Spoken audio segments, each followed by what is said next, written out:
Assalamualaikum dan salam sejahtera. Bertemu kembali dalam MG Flash 16 Jun bersama saya Zazrina Zainuddin. Berita utama. Walaupun terdapat penurunan kes baharu harian sepanjang tempoh 2 minggu Perintah Kawalan Pergerakan PKP penuh dilaksanakan mulai 1 Jun lalu, namun kes-kes COVID-19 di unit rawatan rapi ICU masih tidak menunjukkan penurunan yang ketara.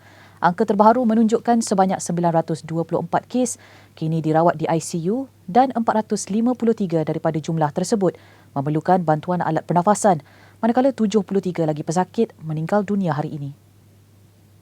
Ketua Pengarah Kesihatan Tan Sri Dr. Nur Hisham Abdullah berkata, penggunaan kapasiti ICU yang melebihi 100% amat membimbangkan di mana tidak semua pesakit yang memerlukan rawatan kritikal dapat ditempatkan di wad tersebut.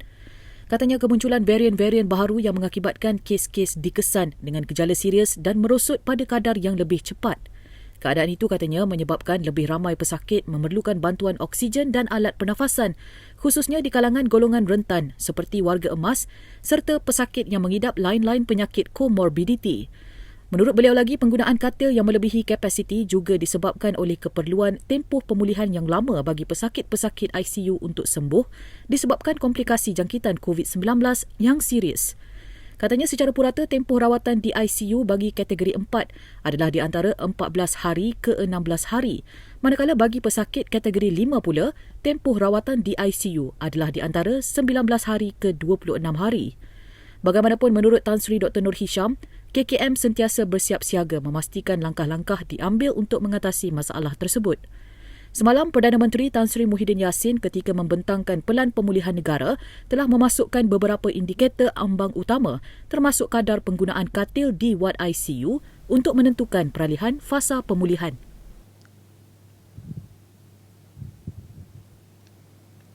Sesi perbincangan khas yang berlangsung lebih 2 jam antara Yang di-Pertuan Agong dan Raja-Raja Melayu selesai kira-kira pukul 5 petang tadi.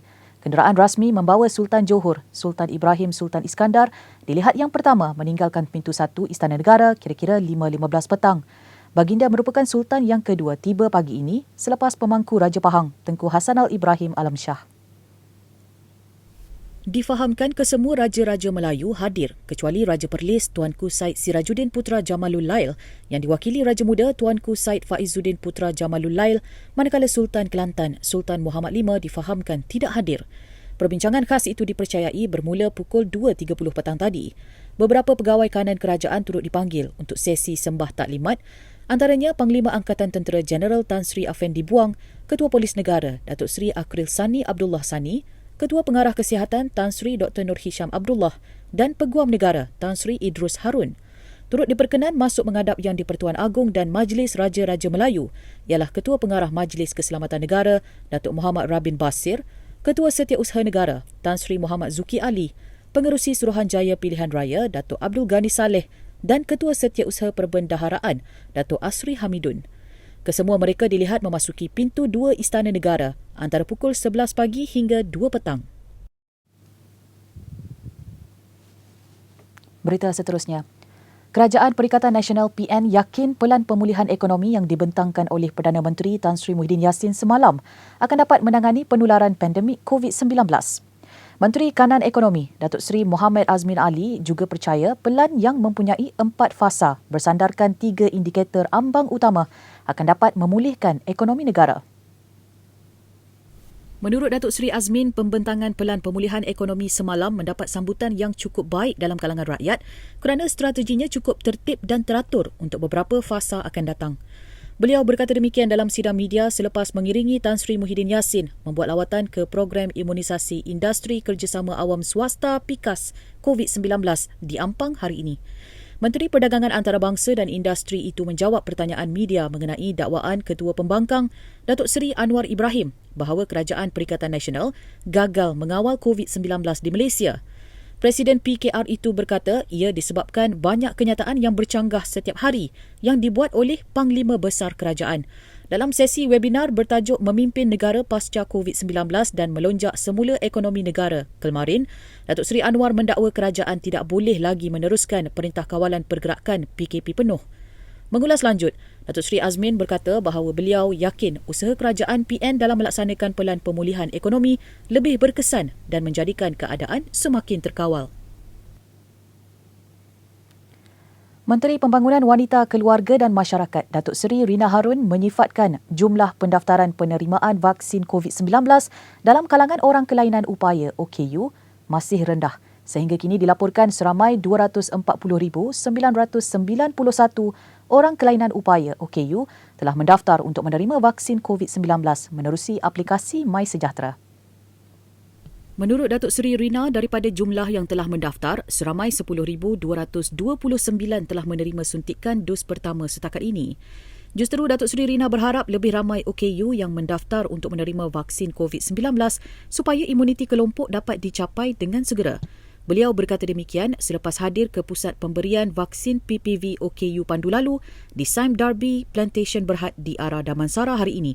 Mengulas mengenai PPV Pandu Lalu OKU, beliau berkata sekurang-kurangnya 200 orang OKU dan penjaga menerima vaksin setiap hari dan menyasarkan 16,000 penerima di kawasan Lebah Kelang.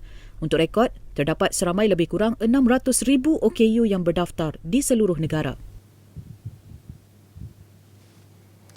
Baiklah, berita baik untuk para petugas media. Menteri Komunikasi dan Multimedia Datuk Saifuddin Abdullah berkata, kira-kira 1,500 lagi petugas media akan menerima suntikan dos pertama vaksin COVID-19 dalam minggu ini. Menurut beliau, seramai 98 petugas media antara yang terawal menerima suntikan dos pertama pada 9 Jun lalu di Putrajaya, diikuti petugas media beberapa negeri dan 771 orang lagi menerima suntikan di Pusat Dagangan Dunia Kuala Lumpur hari ini. Katanya jumlah petugas media yang termasuk dalam kategori barisan hadapan itu akan bertambah dari semasa ke semasa. Beliau berkata demikian dalam sidang media secara maya hari ini dan berharap warga media yang berdaftar dapat menerima vaksin dalam masa terdekat. Datuk Saifuddin berkata Menteri Penyelaras Program Imunisasi COVID-19 Kebangsaan Khairi Jamaluddin Abu Bakar serta Menteri Kesihatan Datuk Seri Dr. Adham Baba sangat responsif dan memahami keperluan pemberian vaksin disegerakan untuk media. Beliau juga yakin kedua-dua menteri itu prihatin dan mampu menyelesaikan pemberian vaksin untuk golongan media secepat mungkin.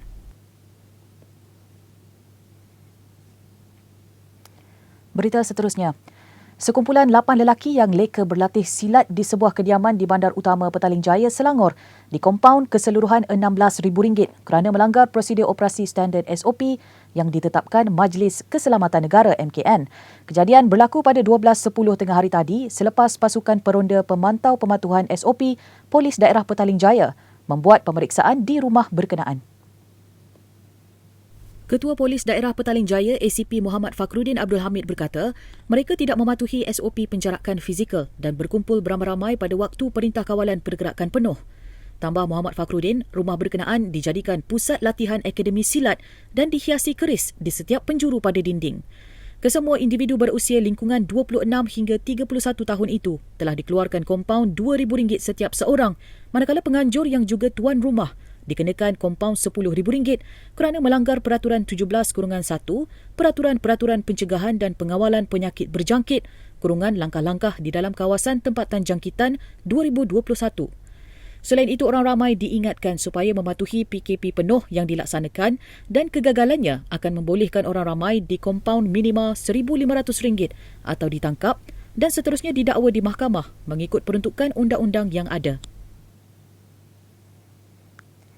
Baik, dengan itu sekian dahulu MG Flash buat masa ini. Teruskan bersama kami untuk mengikuti perkembangan terkini dari semasa ke semasa di platform media sosial Malaysia Gazette, di Facebook, Twitter, Instagram dan YouTube atau melalui portal kami di www.malaysiagazette.com. Assalamualaikum dan salam hormat.